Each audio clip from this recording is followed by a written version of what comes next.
વિષય માટે જ છે. અંદર બોલો, તમારે ટીઆરપી વધશે. વિદ્યાર્થીને ન્યાય તો મળતો નથી ઉમેદવારને.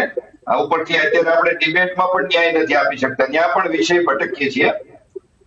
હવે રાજુભાઈ કહે છે કે ભાઈ ત્રુટીઓ છે, નવી ત્રુટીઓ, નવું સંશોધન થાય છે પરીક્ષા પદ્ધતિમાં, પણ આપણે 28 વર્ષથી છીએ તો નવી ભૂલો જ કેમ થાય છે? હજી કોઈ સ્થિરતા નથી પરીક્ષા પદ્ધતિમાં, વિશ્વસનીયતા ઉભી નથી થતી. 14 વખત પેપર ફૂટ્યા, ત્યાર પછી પણ હજી આપણે સરકારને ગ્રીપ નથી આવતી, એ મોટો શંકાનો વિષય છે. અને આપણે આ જોઈએ છે ફોરેસ્ટ ગાર્ડ વર્ગ 3.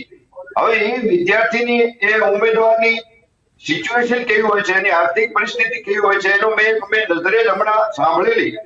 હું ગાર્ડનમાં જે વોકિંગનું હોય ત્યાં સાંજે બેઠો તો ત્યાં આના ઉમેદવારની તૈયારી કરતા હોય ગામડાના યુવાનો, એ આવે છે એક સાથે, બધા દોડતા હોય છે, ફિઝિકલ તૈયારી કરતા હોય.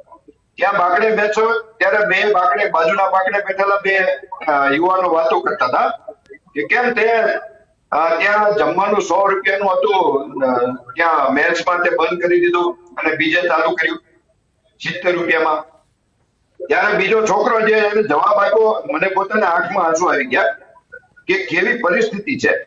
એને કીધું કે ત્યાં 100 રૂપિયામાં 10 રોટલી આપતા હતા, બરોબર છે, પણ મારો રૂમ પાર્ટનર અહીંયા એક્ઝામનો છે ને, હવે ઓછો થયો છે તો મારું આર્થિક બર્ડન વધ્યું છે, એટલે હવે મારે 70 રૂપિયા વાળી જે 6 રોટલીની છે એ મેસમાં હું જમું છું હમણાં.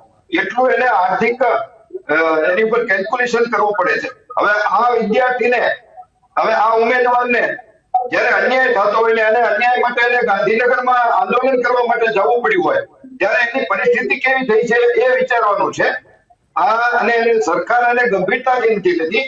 સરકાર હવે દર વખતે જયારે ભરતીઓ હોય છે એમાં એટલી બધી નિષ્ક્રિયતા છે કે બેદરકારી દાખવી રહી છે કે દરેક વખતે કા પેપર ફૂટવા અને કા કોઈ નવા પ્રોબ્લેમ ઉભા થવા, અનિશ્ચિતતા ઉભી થવી, અવિશ્વાસ ઉભો થવો, પરીક્ષા પદ્ધતિ વિશ્વાસ ખોઈ બેઠી છે. ત્યારે એવું થાય છે કે જાણે કે સરકારનો ઈરાદો એવો છે કે હવે યુવાનો સરકારી નોકરી ભૂલી જાય, એ બાજુ જોવે જ નહીં, જાણે કે છાંડી જાય.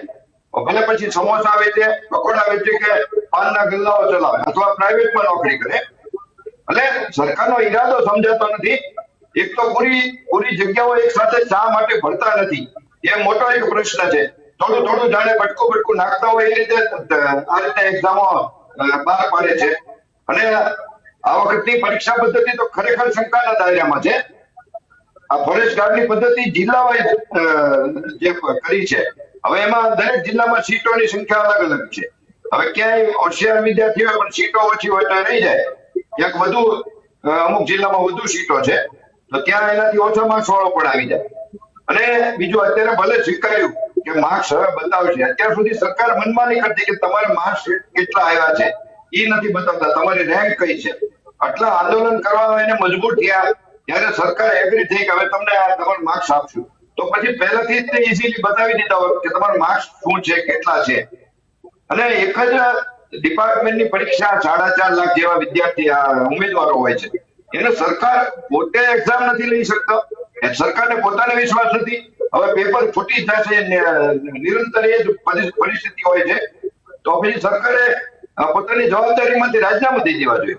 ત્યાં પણ પ્રાઇવેટને સોંપે છે અને કોમ્પ્યુટરાઇઝ અને અલગ બધા સંખ્યામાં 1 લાખ વિદ્યાર્થીના આજે પેપર, બીજા 1 લાખના પછી બીજા દિવસે પેપર, એટલે એમાં પ્રાઇવસી પણ જળવાતી નથી.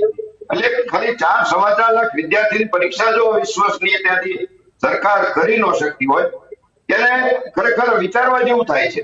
અને બીજું બાજુ જયારે ચેરમેનશ્રીને મળવા જાય તો વિદ્યાર્થી ત્યાં ફરિયાદનો કોઈ ડિપાર્ટમેન્ટ જ નથી.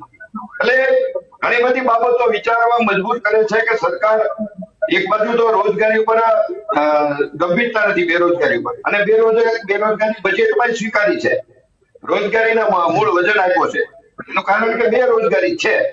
એટલે ખરેખર દરેક જગ્યાએ આજના યુવાનોની સાથે જાણે મજાક થતી હોય એવું નજર આવ્યું છે. રાજુભાઈ, આ હસવાનો વાત નથી, આ ગંભીર વિષય છે. આપનું શું કહેવું છે? જી, સૌ પ્રથમ તો ઉમેદવારોની માંગ સરકારે તુરંત સ્વીકારી લેવી જોઈએ એવી મારી પણ અપીલ છે. અને આપણે જોઈએ વર્ગ 6 ના ઉમેદવારે આ રીતે રોડ ઉપર આવવું પડે છે. આપણે ક્યારે જોયું દેશના કોઈ ઉદ્યોગપતિઓ પોતાની માંગણી માટે ક્યાંય આ રીતના દોડવું પડ્યું, આવી તકલીફો વેઠવી પડી, કષ્ટ વેઠવા પડ્યા? એમના બેલેન્સ શીટ તો દર વર્ષે 3 ગણા 4 ગણા થાય છે. અને બીજી વાત કરી તો દર વખતે સરકાર કંઈક ને કંઈક વિવાદમાં જ હોય છે. આપણે જોઈએ આંદોલન કર્યા વિના કાંઈ મળતું નથી, અથવા તો કોર્ટ ઇન્ટરફિયર કરે ત્યારે જ મળે છે. હવે આવા યુવાનોનો આક્રોશ અંતે ક્યાં લઈ જાય છે એનો દાખલો આપણે જોઈએ તો બાંગ્લાદેશ છે, કે એનામાંથી જો સરકાર બોધપાઠ લે તો એના માટે પણ ફાયદો છે, કેમ કે યુવાનો હવે ખરેખર થાકી ગયા છે. આપણે ઉમેદવારે વાત કરી કે નવેમ્બર 2022માં ફોર્મ ભર્યું, એટલે પોણા 2 વર્ષ પછી એક્ઝામ લેવાની. એટલે સરકાર કેટલી ગંભીર છે, એક તો વિશ્વસનીયતા ખોઈ બેઠી છે. આપણે જે રીતે ઓળખાણ આપીએ છીએ કે ભાઈ સંવેદનશીલ સરકાર, હવે સરકારે સંવેદનશીલતાની સાથે વિશ્વસનીયતા પણ ઊભી કરવાની જરૂર છે. એ સ્ટેજ ઉપર આજે આવી ગયું છે. હવે ફોર્મ પોણા 2 વર્ષે જો એક્ઝામ લેવાતી હોય અને કોંગ્રેસમાંથી જયારે ધારાસભ્ય લઈ આવે છે રાજીનામા દઈને, એને તરત 6 મહિનાની અંદર એની ચૂંટણીનું આયોજન કરી નાખે છે.